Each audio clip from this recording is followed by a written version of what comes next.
dərk etmələrini, sözlərini yaşlı səhabə üçün cəm edib, görüb evinə qapandı. Səhhaqın oğlu yaşlı səhabəyə dedi: Bir adam göndərib, onun beyətini almaqdan səni çəkindirən nədir? Ondan və onunla olan 4 nəfərdən savaya artıq hamı sənə beyət eləyib. Xəttabın oğlu, yəni Ömər Əbu Bakra deyir bunu. Yaşlı sahabə qəlbinin dərinliklərində biraz yumuşaq, mərhəmətli və düşüncəli adam idi. O biri isə daha çox səbirsiz, amansız və müstəbid idi. O biri daha çox amansız olan, yəni Ömər ibn Xəttabdan söhbət gedir. Açın qulaqlarınızı yaxşı-yaxşı eşidin, gedin etiqad kitablarımızı oxuyun. Yaşlı sahabə dedi: Onun yanına kimi göndərək? Səhhaqın oğlu dedi: Qunfuzu göndər, o sərt, amansız və zalim biridir. O sərt, amansız və zalim biridir. Onun bir neçə nəfər yardımcı ilə Əlinin əleyhissalamın yanına göndərdilər. Əlidən əleyhissalamdan izin istədilər. İmam Əli əleyhissalam izin vermədi. Qunfuz yanındakilərlə o 2 nəfərin yanına qayıtdılar. Yəni Ömər ibn Xəttabla Əbu Bakrın. O ikisi məsciddə əyləşmiş, ətraflarına isə cəmaatı toplamışdı. Dedilər, bizə izin vermədi. Səhhaqın oğlu dedi, gedin izin istəyin. İzin verməzsə icazəsiz içəri daxil olun.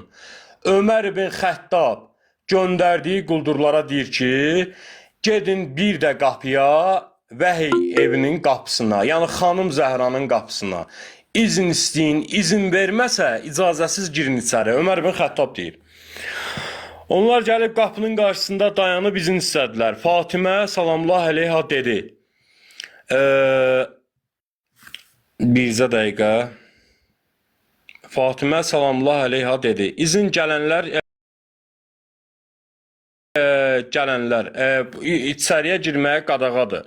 Gələnlər geri qayıtdılar. Yalnız lənətlənmiş Qunfuzdan başqa.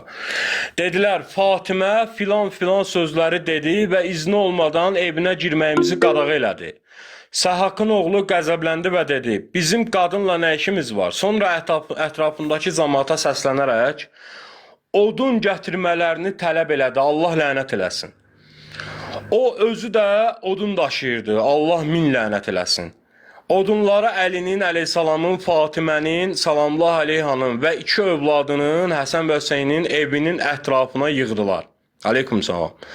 Sonra yaşlı sahabənin yoldaşı Əli əleyhissalam və Fatimə salamullah əleyhanın eşidəcəyi səviyyədə uca səslə Birzə dəqiqə. Uca səslə səslədi: Evdən çölə çıxın. Çıxıb Peyğəmbərin xəlifəsinə beyət eləməsini, bu evi yandıracağam. Çıxıb əgər Peyğəmbərin xəlifəsinə beyət eləməsəz, bu evi yandıracağam. Bu evi yandıracağam. Fatimə salamullah əleyha dedi: Ey Səhhaqın oğlu, bizim səninlə nə işimiz var? Yaşlı sahabənin yoldaşı dedi: Qapını aç, yoxsa evinizi yandıracağam. Fatimə salamullah əleyha dedi: Ey Səhhaqın oğlu, evimə daxil olmaqda Allahdan qorxmursanmı? Xəttabın oğluna deyir, yəni Ömər ibn Xəttaba. Əhl-i sünnətin 2-ci cənnətlə müjdələnən sahabə dediyi şəxsə deyir. O buradan getməyəcəyini bildirdi. Yaşlı sahabənin yoldaşı od gətirib qapını yandırdı. Allah lənət eləsin. Allah min təsbih lənət eləsin. Qapı yanmağa başladıqda onu sındırıb içəri daxil oldu. Fatimə salamullah əleyha onu görüb. Birzə dəqiqə. Niyə belə elədi? Birzə saniyə bir dənə xahiş edirəm.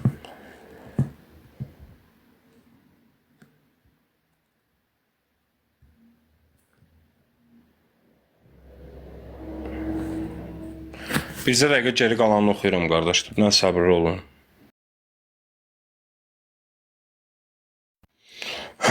Bir dənə inşallah ekranı 2-yə bölüm oxuyuram.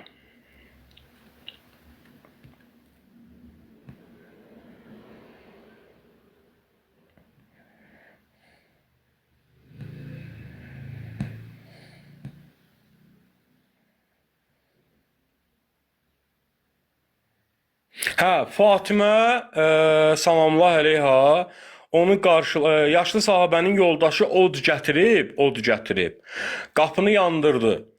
Qapı yanmağa başladıqda onu sındırıb içəri daxil oldu. Fatimə salamullah əleyha onu qarşılayıb qışqırdı. Ey atacan, ey Rəsulallah. Yaşlı sahabə yəni Ömər bin Xəttab. Yoldaşı qınında olan qılıncını qaldırıb onu böyründən zərbə indirdi. Ömər bin Xəttab qapını yandırdıqdan sonra içəri daxil oldu və qılıncı çıxardıb xanım Fatimə-i Zəhra salamullah əleyhaya böyründən zərbə indirdi. Allah lənət eləsin. Fatimə ey atacan deyə fəryad etdi. Qolunu qaldırıb onun qolunu vurdu. Ömər bin Xəttab. Xanım ey Rəsulallah, səndən sonra o iki nəfər necə də pislik edirlər. Yəni kim? Abu Bakır və Ömər bin Xəttab. Süleymi bin Qeys Hilali, Ali Muhammedin Silləri kitabı 3-cü fəsil, xanım Fatimə Zəhranın evinə necə hücum olunub və qətlə yetirilməsi kim tərəfindən? Abu Bakırın tapşırığı ilə Ömər ibn Xəttab tərəfindən Rəsulallah qızının vəhşicəsinə qətlə yetirilməsi. Budur, yəni etiqadımız bizim budur. Bu cinayətin üstünü Əhlüsünnət örtə bilər. Bunu qınamalıdır. Əhlüsünnət örtə bilər. Çünki xanım Zəhranı, Ömər bin Xəttabı xanım Zəhradan üstün şəxs görürlər. Görsünlər, bunu da problemdir biz üçün. Amma şiyələr niyə Rəsulallah qızının qatilini gizlədirlər? Niyə, səbəb nədir? Heç bilirsiniz ki, bu rəvayəti Əhlüsünnət də qəbul eləyir. Ömər bin Xəttabın Abu Bakırın tapşırığı ilə 40 nəfər quldurla qapıya hücum eləməsi, qapını yandırması, qılıncı çıxardıb xanım Zəhranın böyrünə vurması, onun qolunu sındırması, qabırğasının qapı arasında qalması və s. qapılarına od vurub yandırılması. Bilirsiniz ki, bunu Əhlüsünnət də qəbul eləyir. Əhlüsünnət deyir ki, nə deyir Əhlüsünnət? Bəli, Abu Bakırın tapşırığı ilə Ömər bin Xəttab xanım Zəhranın qapısına gəldi və dedi ki, ey Rəsulallah qızı, sən bizə Muhammeddən sonra ümmətin ən əziz olanısan. Əgər içərdəkilər çölə çıxmasa, içərdəkilər yəni kim? Əli ibn Əbu Talib, Zübeyir ibn Əvvam, Taha və s. 7 nəfər də gəlir, 5 nəfər. Əgər içərdəkilər çölə çıxmasa, mən bu qapını od vurub yandıracam. Əhlüsünnət bunu bura qədər etiqadı budur ya Əhlüsünnətin. And olsun Allaha. Murad yalan danışırsa Allahın və mələklərin lənəti Muradın üzərinə olsun. Əhlüsünnətin etiqadı odur ki, bu məsələdə, bəli, Ömər gəlir qapıya və deyir ki, içərdəkilər çölə çıxmasa, and isə ki, bu qapını od vurub yandıracam. Və siz Əhlüsünnət özündə gəldiyi halda Samir kimi elm tələbələri deyirlər ki, bəs bir valideyn uşağını cəzalandırmaq məqsədi deyir ki, onu qorxuda bilər. Ömər bin Xəttab xanım Zəhranın valideyni deyir. Üstündə nəyəsə bir məsuliyyət daşımır. Qardaşıdır, əridir, atasıdır. Kimdir ki, Ömər bin Xəttab Rəsulallahın evinə hücum eləsin və Rəsulallahın qızının qapını odurmaqla təhdid eləsin, yandırmağın. Yəni, mənə maraqlıdır ki, Əhlüsünnət bura qədər qəbul elədiyi halda Şiə niyə öz ana dediyi şəxsin qatillərini cinayətin üstünü örtbasdır eləyir? Mən sizə açıq deyirəm. Kim ki, deyir ki, xanım Zəhranı qatili Ömər bin Xəttab döyürsə, o ya kəzzab insandır, ya təqiyyədədir, bilmirəm nəyə görə. Burada nə əsasla təqiyyə eləyirsə, onu da bilmirəm. O da mənim üçün bir gizli məsələdir.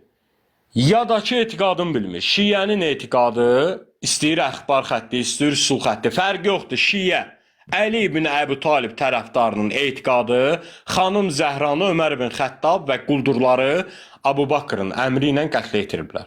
Məsələ bu qədərdir. Çox asandır. Mən hələ Süleym ibn Qeysdən oxudum. Və ondan sonra ikinci mətin tam yadımdadır özümündə. Heç buradan məqalədən də oxumağa ehtiyacım yoxdur kitabı. İkinci mətndə belədir ki, xanım Zəhraya bu zülümlər olunur. Qapını qırırlar, Həzrət Əleyhissalam çıxır çölə. Bu hadisə baş verən cərəyanda təsəvvür edin ki, içəridə 3 nəfər, 5 nəfər. Əli ibn Əbi Talibdən də kimdir ki, orada səsini başqa çıxardan adam? Zübeyirdir bir dənə əlini atır qılınca ki, Öməri öldürsün. Əlindən qılıncı alıb vururlar yerə, qılıncı 2 yerə bölünür Zübeyrin. Zübeyir ibn Əvvam əlini atır ki, qılınca ki, Ömər ibn Xəttabın oğlunu orada qətlə yetirsin, imkan vermirlər. Əli ibn Əbi Talib çıxır çölə. Ömər ibn Xəttabı tutur yaxasından, qaldırır, çırpır yerə. Salır təpiyinin altına. Deyir, əgər Peyğəmbərə söz verməsəydim, Muhammed sallallahu aleyhi və səlləmə söz verməsəydin, səni elə burada öldürərdim. O deyirsiniz, Əli ibn Əbi Talib neynədir ki? Cahillər var, bilmir, ola bilər bilmirlər.